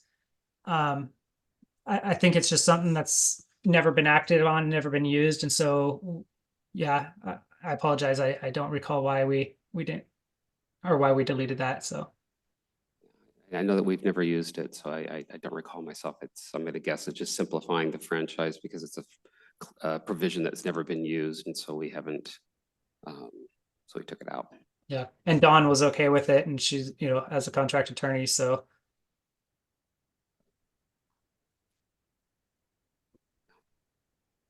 Any questions on 15? And then Exhibit A, that was the customer service standards. We deleted that exhibit as we're referencing federal regulations for customer service requirements of Comcast. Any questions on the customer service requirements? Councilor Lutzis. So I see in my packet that Exhibit A is municipal buildings and public schools currently provided free cable. Could you, just curious about that? So what happened is that used to be Exhibit B, and I Exhibit see. A was the customer service, and since we deleted Exhibit A, B became A. Thank you. So, yeah. So that's the end of the changes that we're proposing for the Comcast franchise. We're proposing bringing the adoption to council on March 18th with the ordinance, and if approved, it would be in effect 5 days after advertisement. Councilor Lutzis. I did have a couple comments really quickly on the new Exhibit A, and that's why I was bringing that up. I noticed that it lists Kenmore Junior High School. I know that it's now Kenmore Middle School. That's just a small little change, but yeah, we can make that change. The other question I had, I saw the key provision changes, attachment C, excuse me, the chart that lists the changes from old to new. And one of the things that happened to catch my eye was on page 205 of the attachment, specifically under the section regarding 3.17 removal of property. And it says in the renewed franchise requires PSC to remove property within 180 days of the event of franchise termination. PSC, what does that stand for? And I'm trying to figure out which. Sorry, yes. Yeah. So attachment C, the key provision changes in the meeting packet for this evening. It's page 205. It's the third box up from the bottom of the page called removal of property. And please, let me know if it's not in the franchise agreement itself. It's the chart at the end that highlights the difference between the old and the new with the edits. And I just wanted to clarify and make sure I wasn't misreading something in that chart, because I didn't notice it in the franchise agreement itself. It was only in the chart. So that's in the key provision changes. Oh, I think, sorry, I wasn't able to find what you're looking for, but, or at least I couldn't find any attachment that I had that was over 200 pages long. But attachment C, when I opened it, is 4 pages, and on the second page, third 3 rows up is removal of property. That's right. Yes. And on the right side, it says requires PSC to remove property within 180 days of the event of franchise termination. When I went back to that section, I didn't see any reference to PSC, and I was a little confused if maybe I didn't understand what PSA stood for, or. So I think the question. Go ahead. Yeah, I think what's being addressed there, the previous franchise may have had some language that PSE, Puget Sound Energy, is required to remove their equipment. We don't have the ability in a franchise like this to tell PSE what they can do or what they have to do. This is strictly between the city and Comcast. Yes. And so if there's a poll out there, that would be anything between a contract between the city and PSE to remove that. So I think that's why it got cleaned up, and because it's not something that should be part of a cable franchise. Okay, in the box says that the amendment would require PSC, but I don't think that lines up with what the franchise agreement actually says. Does it have a section number? Yeah, The 3.17. the term PSC is a typo. Okay, I That just should wanted to say- make sure. That should No, say that's- Comcast. Okay, no, that was the reason for my question That was a entirely. Typo on my part. There's no issue there. I was cross-referencing earlier these changes with these sections in the franchise agreement, and I noticed this, and I wanted to make sure that I wasn't misreading and that this was in fact a typo, because but yes, you're right, and I just want to double check. So thank you for that clarification. Yeah, in my version here that I'm looking at, 3.17 removal of property, it says grantee shall within 180 days. So that's consistent with our deal. So that would be our cable system. If franchise goes away, we have 180 days to remove our cable system off of PSE's poles or out of the ground, etc. No, the franchise agreement looks great. I read through it. That section, that's all clear. So I just wanted to make sure I didn't mistake something, so. Just keep me on my toes. I like it. No, again, I'm just trying to do my due diligence. I appreciate the you being so flexible, so thank you. And again, John and Vincent and everyone else and Don, thank you for doing this. I know that this isn't always the most exciting or invigorating or thrilling thing in the world, but it's necessary, and I do appreciate these changes. I think they were very well thought out, and I like them, so thank you. Any other questions or comments? All right, Mr. Vicente, when, what sort of timeline do you think could be back to us with a final franchise agreement? So the plan was to present this as a consent agenda on March 18th. Oh, March 18th, okay. Yes. Wonderful. Well, thank you. Thank you very much. Thank you. All right, now for another deeply exciting issue. Item C, Kenmore Municipal Code Title 13 update, presented by Engineering Director John Vicente. You've got all the fun stuff today, John. Rob's not the only one that knows where the fun is. It's all hidden in Title 13, obviously. All righty. Everybody awake? So, Title 13 amendments. Why are we amending this? Or what are we amending? So Title 13 is broken into 3 divisions. Right now, we're going to be looking at Division 1, which are the utilities and the public works, which are chapters 1305 to 1325. There are no changes proposed for divisions 2 and 3 within this title. Why are we amending it? It was last updated in 2002. It's a little on the old side. Another reason is many of the sections are of NUD, North Shore Utility District's jurisdiction. We don't have any of the authority, and so cleaning this up. A lot of, if you're asking, well, why? A lot of this was carried over from old King County Code and just never got cleaned up over the years. I also simplified and removed a lot of redundancies that existed within the title. And then I did some standardizing to align it with other parts of our KMC, our code.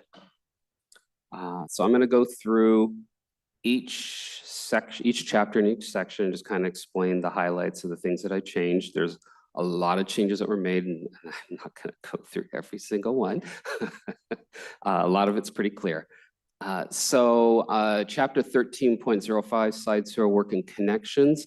I consolidated all definitions in the title, this division into 1305.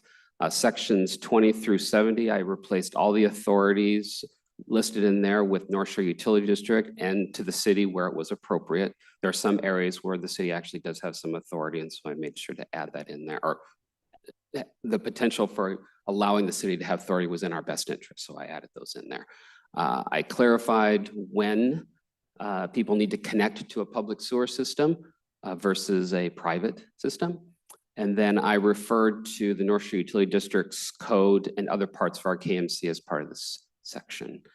Sections 80 through 270 were repealed as these fall under North Shore Utility District's jurisdiction. And section 290, I expanded reinforcement authority to include the city and the North Shore Utility District. And I included our KMC code 12.55 as a means of enforcement. And that's the utility section within Title 12. Any questions on 1305? Councilmember Sassen. I just want to say that I can't imagine how you're getting through how dry this is, but you're doing a beautiful job. I did have one comment, which is at 13.05.030, which it says public health may connect and assess cost.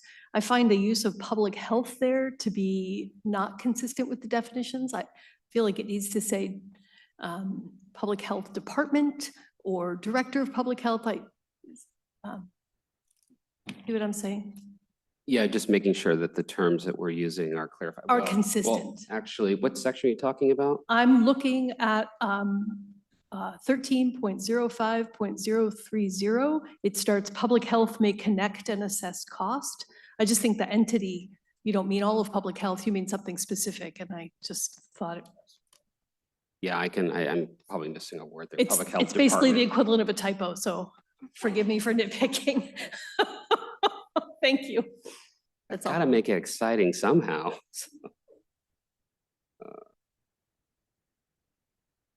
City Attorney.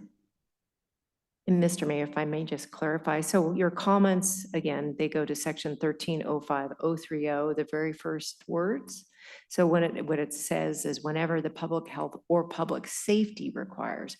So it's not referencing the department, it's not referencing an entity. It's referencing when something should occur that's unsafe. Then there's authority to do something. That's correct. Didn't read it all the way. Yes. Any other questions? All right, 13.10, the design, installation, repair of disposal systems, which are private systems. So private systems are not regulated by North Shore Utility District or the city. They're regulated by King County Public Health. So as part of this section, this chapter, I moved definitions to section or chapter 1305. And then sections 20 through 40 and sections 120 and 140 were repealed as that's in the jurisdiction of the Public Health Department. And I cover it elsewhere by reference within this chapter. Section 50, 60, 90 through 110. I simplified it by referencing the King County Code and the Department of Public Health so that I don't have to constantly make sure that it's up to date with King County Code. Section 80, I changed the title to Private Sewage Disposal System to be more consistent with the King County Code. And then I added the exemptions that are noted in the King County Code. Section 150, I expanded enforcement authority to the city so that we have that option in case King County Public Health doesn't act fast enough. Perfect example would be if it's going into a stream. We need to get there real fast, and better for us to be able to do it than try and work with the county to get out there. So then I'm adding appropriate King County Code to 150. Questions on 1310? 1350, sewage cleaning and removal. Again, definition, I added a definition section because there wasn't one, and I referred to 13.5. Section 10 and 50, I did a general cleanup to match the definitions. Section 20, simplified to refer to the Department of Public Health. 30 and 50, I repealed because the Department of Health is the authority and it's covered elsewhere by reference. And 60, I did a general cleanup to match the definitions and transferred enforcement to the Department of Public Health. Any questions on 15? None? Get through this real fast. Chapter 1320, Federal Fund of Sewer Disposal Systems. I repealed that. Disposal systems are referenced in 1310 and 15, which are covered in the King County Code. And then chapter 1325, water and sewer system conditions reports, repealed that as well, as the sewage disposal system is referenced in 1310 and 15, which is covered under the King County Code, and water supply is North Shore Utility District's jurisdiction. Any comments on those two? All right, any general comments? Councilor Marshall? Yes, thank you for that care and attention. I mean, examples like even adding the authority for the city to be able to act more quickly perhaps than the county, I think are very important for a private sewage system cleanup. Could be very important environmental issues at stake. So thank you. Any other questions or comments? I could extend this longer if you'd like. I think we have an hour of executive session after this, so maybe not. But thank you very much, John. I really appreciate your work on this. No problem. Staff report. Yeah, I just want to thank John for his work on this. John is probably the best city engineer I've ever worked with. I've worked with a lot of city engineers, and they always mean to get around to getting at stuff like this, but they never do. John does it. It's not just these codes, it's the road standards and other codes that, I've always been meaning to get to that. And John does, he gets to these, and it's a real benefit to us and to our residents. So thanks, John, for cleaning the fish tank, so to speak. So, yeah. Appreciate all you do. Also, I sent you an email last week. There's a section of the 61st Avenue sidewalk that's closed. It's the 18600 block of 61st Avenue. The reason for that is there's stream 0056 has been eroding into the bank and caused the sidewalk to actually cantilever over and making it unsafe to walk on. So we have it coned off right now, and we have a way for both bikes and pedestrians to get through there. If there's a statewide declaration for all the storms we had a few weeks ago, and we're not the only ones that got affected by that, there's other cities, then we might actually get some federal money to help us fix that. But in the meantime, we're gonna try to figure out what to do and not have it look like that for a long time. So that's all I have. Councilmember reports. Councilmember Culver. Yeah, I have a couple motions I would like to make, picking up where we left off with the mini retreat and community engagement around transitional and supportive housing. I would move to direct staff to pick that up and wondered if there might be a second. Yeah, I'm not sure that I followed what the motion was exactly. I'm sorry. Yeah, we laid out a community engagement plan as part of the Plymouth deals. We did not take either of them. That entailed a lot of that. We still have a state issued mandate and perhaps more community buy-in for housing our homeless neighbors than we previously imagined, if the EMC results are an indication. So I just want to set some marker to get to work on next steps, basically, toward fulfilling it. Go ahead. Yeah, Mr. City Manager, I know we've been having discussions around moving forward with some town halls. Could you maybe speak to that a little bit, or are there any, is there any work happening right now? We've definitely been talking about it at the staff level, and we do want to come to you with a plan, probably a high level next month and something a little more detailed in April, but town halls, maybe even a kind of a blue ribbon committee of sorts. But yeah, we're still trying to figure all that out, given the context of everything else that's going on too. Because there's a lot that is being sent out to the community from, if you think about all of our capital projects we're doing, financial sustainability plan, the affordable housing, climate action plan, diversity, equity, inclusion. There's a lot of messaging that's happening, and we just want to make sure that it goes out in a way that doesn't overwhelm or confuse our residents, and help our residents to know what's happening and when. So yeah, but we'll be coming back to you in March with something. Okay, I like it. It's happening. I dig it. My second motion, I would move that this council do a full and proper debrief on Plymouth. ideally, maybe before that plan carries on.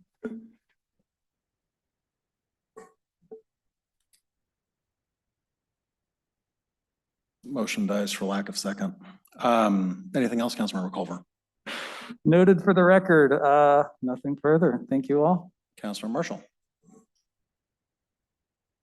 Thank you. Critique is rightfully made at every level of government, at state level executive, county level executive. And we can choose to view even shortcomings in a negative light, or we can choose to try and go for something more constructive and view it as a challenge at every level. And in that respect, I'm gonna underscore the challenge aspect to look at the positive things I think not only this council, but councils before us have accomplished in triumphs of leadership for the low income and the homeless. Not just us right here, but even our predecessors and our staff that have worked on it and our citizens that have succeeded. I think those range from things like Mary's Place, a homeless shelter. We've got protections in our zoning code for the mobile home parks for low-income people. We've got contributions we make to Arch, at least annually. We've got cold weather shelter regulations we have approved before, and a homeless model or encampment model set up with the Lutheran Church. We've got the transit-oriented development that we're working on that has AMI. We're looking at AMI, below AMI housing units dedicated for that. Each one of those, I think that the city council has gotten behind, and prior city councils as well. Though I, may have even felt that the mobile home park one didn't go far enough, fine. I think each one of those is a triumph of leadership for the council and the city through the years, the staff through the years, and the citizens that this city can be proud of. Those are triumphs of leadership. And I think those triumphs of leadership predominate in a positive direction for this city. We can be proud of it. Councilmember Sassen?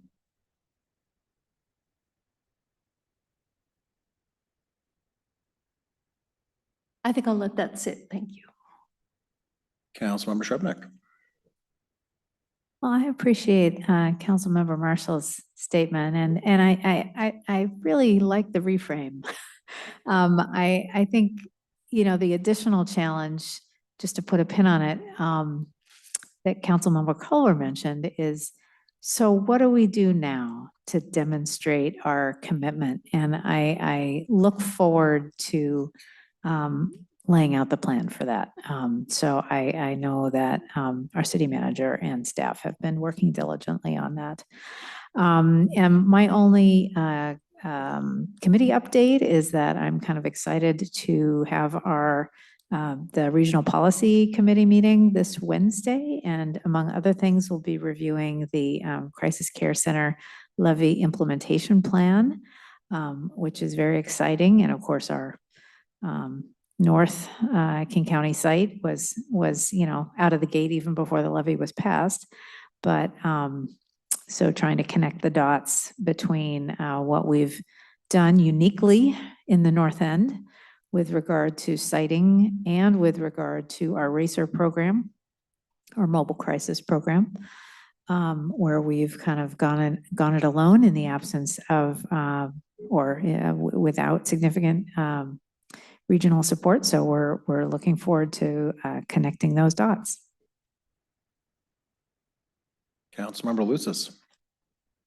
Yeah, just a couple of committee updates on the seashore transportation forum side of things.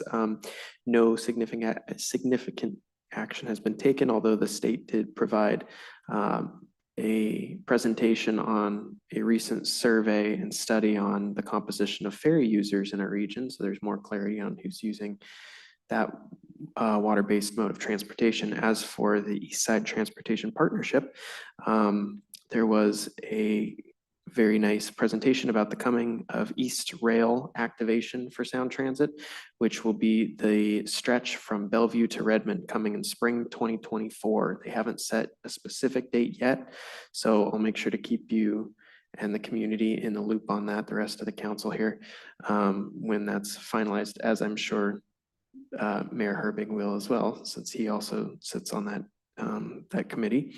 But that's what's coming. And so that's something to look forward to in the coming months. Deputy Mayor. I want to thank Councilmember Marshall for his very thoughtful and eloquent comments about the work that the city of Kenmore and its residents have supported throughout the history of this city.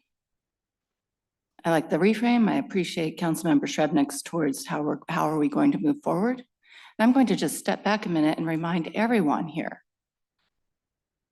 There's a purpose to having public hearings and public input. We had substantial public input regarding the Plymouth project, things that did not come to light without our public. And we had to make a fair, unbiased decision about what was right for the future of our city. And we made one.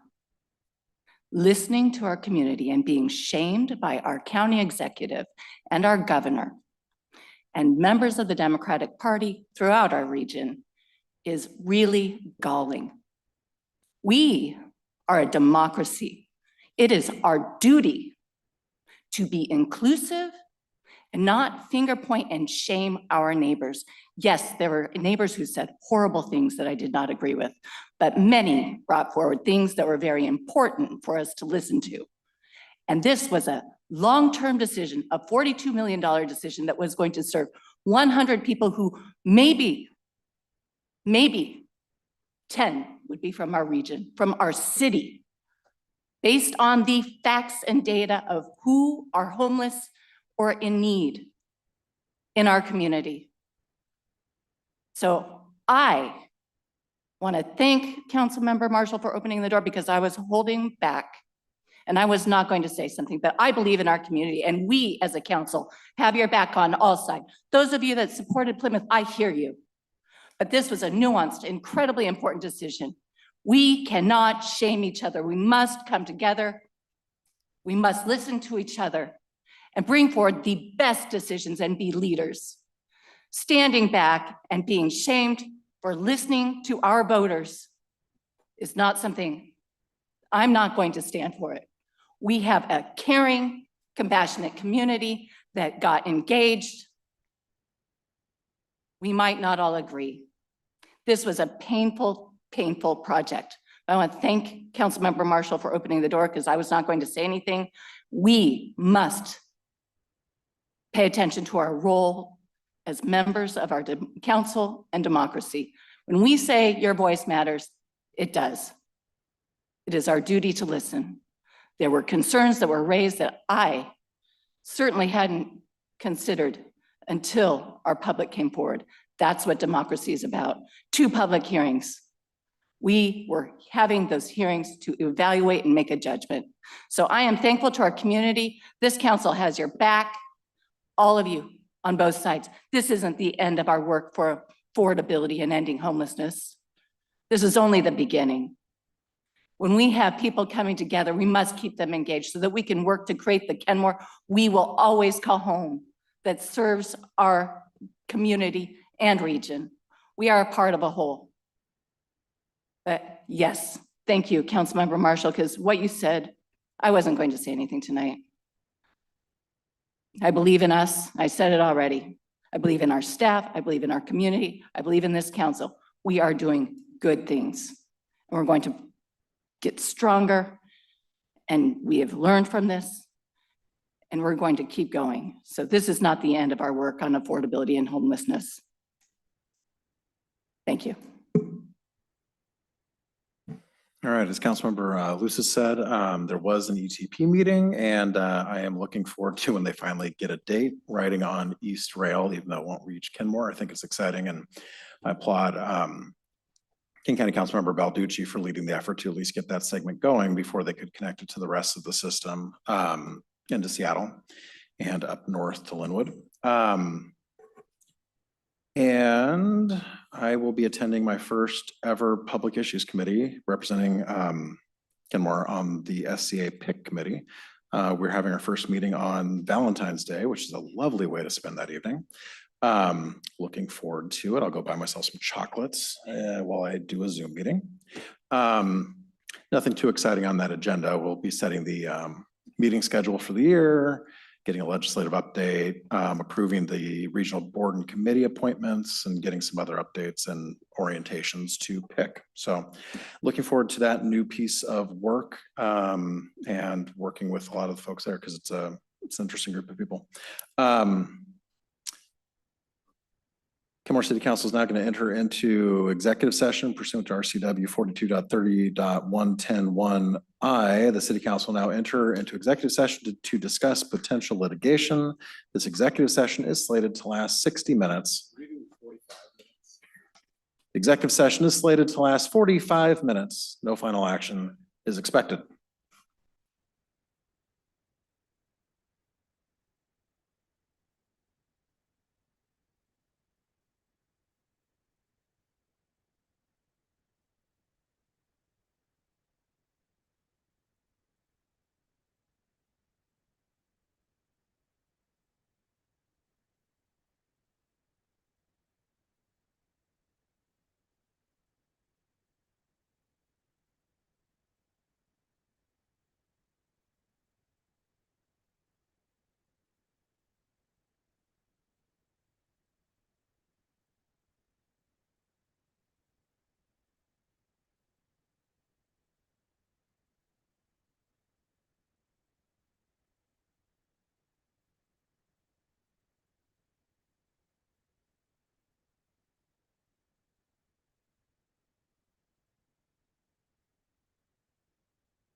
Good.